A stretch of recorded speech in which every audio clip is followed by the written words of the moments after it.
तो ये है यूपी बोर्ड क्लास 12 का मतलब ये है पेपर।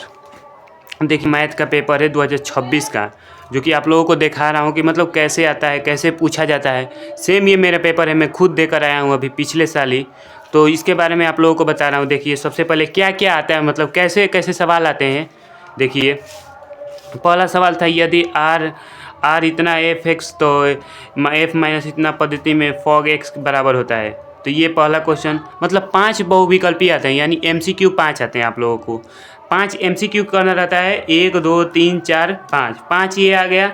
देखिए कौन कौन से चैप्टर से। एक असंभव घटनाओं की प्रायिकता होती है, ये तो ये प्रोबेबिलिटी वाला चैप्टर से है, ये समाकलन से है, और ये फर्स्ट चैप्टर से है, ये भी समाकलन से है। मतलब समाकलन से ज़्यादा आता है, और वही चैप्टर सबसे ज़्यादा समाकलन का सबसे ज़्यादा होता है। अगर देखिए ये मतलब इस वीडियो में आप लोगों को बता दे रहा हूँ कि कैसे पूछा जाता है। अगर अगला वीडियो में कमेंट में आप लोगों ने बताया कि हाँ थोड़ा अच्छा लग रहा है, तो मैं इसका सारा सॉल्यूशन कराऊँगा बहुत ईजी तरीके से। और ये देखिए यहाँ पर क्या आता है, फिर दूसरा खंड में आ जाता है, वो तो 5 MCQ हो गया। अब निम्नलिखित सभी खंडों को हल कीजिए। तो ये इसका फिर cos minus 1/2 plus 2 sine inverse 1/2 का मान ज्ञात कीजिए। ये इसमें भी आता है, कम से कम 5 सवाल आता है। एक मतलब एक नंबर का होता है, 5 आएगा, एक नंबर का होगा। फिर ये हो गया 5, ये इंग्लिश में लिखा गया है सेम टू वैसे ही इंग्लिश में। बस मतलब खंड ए में MCQ 5 आता है, फिर दूसरा में एक 5 नंबर का आएगा। और फिर से यहाँ पे तीसरा में आता है सभी खंडों को हल करना है, इसमें भी पूछा जाता है 4, ठीक। और सभी खंडों को हल किया जाता है। ये देखिए सदिश वाला चैप्टर से आया था, ये तो असंभव है, ये प्रायिकता वाला चैप्टर से आया है। और ये साइन इनवर्स इसका मान ये 7वां चैप्टर से आया है। ये तो पहला चैप्टर से, इसमें 4 आया है, 1-2 नंबर का होता है। पहला में MCQ 1-1 नंबर का, दूसरा में भी 5 नंबर आया था 1-1 नंबर का, और तीसरा में आया है 2-2 नंबर का।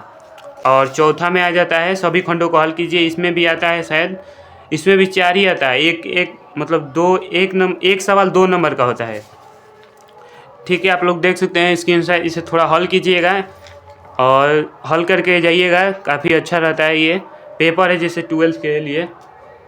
फिर यहाँ पर 6 नंबर में आ जाइए। 6 नंबर में 5 सवाल रहता है, एक मतलब एक देखिए एक 5-5 नंबर का रहता है। ये थोड़ा ये हल करके जाइएगा, लेकिन इजी बनाता है क्लास 12। लेकिन हाँ इतना, अगर जो जिसका समाकलन और अवकलन चैप्टर पूरा हो गया होगा उसी को ये समझ में आएगा, नहीं तो ज़्यादा समझ में नहीं आएगा।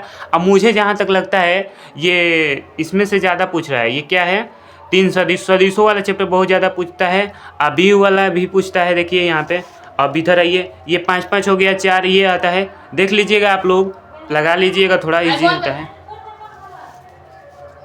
और उसके बाद से यहाँ पर 7वां आ जाइए, 8 नंबर का होता है, इसमें 2 होता है, यही मेन होता है। देखिए मेरा छूट गया था, ये किया था मैं, ये निम्नलिखित निकाय का हल किया था, फिर ये अवयव को हल किया था। तो मैं ये वाला हल किया था, ये वाला मेरा छूट गया था, तो मैंने 8 अंक तो प्राप्त कर लिए थे, लेकिन ये नहीं कर पाए। ये भी इसमें से एक करना है, दोनों में से कोई नहीं है, क्योंकि समाकलन ये वाला पढ़ा ही नहीं था, ये वाला हमको समझ में नहीं आया तो नहीं कर पाया। लेकिन मेरा मैथ में काफ़ी कम नंबर आ गया। और यहाँ पर भी समाकलन वाला 2 हो गया, मतलब 3 आएगा, 6 रहेगा सवाल 8-8 नंबर का। 8 का 8 16 30 24 नंबर का आता है, ठीक है। अगर थोड़ा भी पेपर मतलब आप लोगों को समझ में आ रहा है तो कमेंट में बताइए कि क्या मैं इसको हल कराऊं। अगला वीडियो में आप लोगों को हल करके बताऊंगा पूरा इजी तरीक़े से, एक भी सवाल नहीं छोड़ूंगा। और देखिए पिछले वर्षों का पेपर लगाना चाहिए, अनसॉल्व पेपर लगाया जाता है तभी कुछ होगा, ऐसे नहीं होगा। ये पिछले वर्ष का पेपर है, इसे जाकर सर्च मारिए और हल कीजिए, इसे पूरा हल कीजिए। जितना आप पिछले साल का पेपर लगाएंगे उतना आपके लिए अच्छा रहेगा। ये नहीं कि पढ़िए दूसरा कुछ, मान लीजिए समाकलन ना पढ़ रहे हैं, समाकलन में कितना सवाल है आप लोग का अंदाज लगा सकते हैं, कम से कम 120 130 अधिक ही होगा उससे। एक प्रश्नावली में कम से कम 40 35 30 इतना प्रश्न थे, उसमें करते करते एकदम हालत ख़राब हो गई थी मेरी। तो इसीलिए कह रहे हैं मतलब उतना ही लगाइए कि जितना आप लोगों को पेपर में आए। इतना दुनिया भर के पढ़ेंगे आप लोगों को झूठ का टाइम वेस्ट होगा। जान ही रहे टाइम कितना तेज़ी से बीतता है, क्लास 12 में समझ में भी नहीं आता है, इतना तेज़ी से टाइम बीतता है क्या बताएं। तो ये देखिए, और ऐसे ही बहुत सारे पेपर रखा हूँ, कमेंट में बताइए और थोड़ा चैनल को सब्सक्राइब करें। मिलते हैं नेक्स्ट वीडियो में।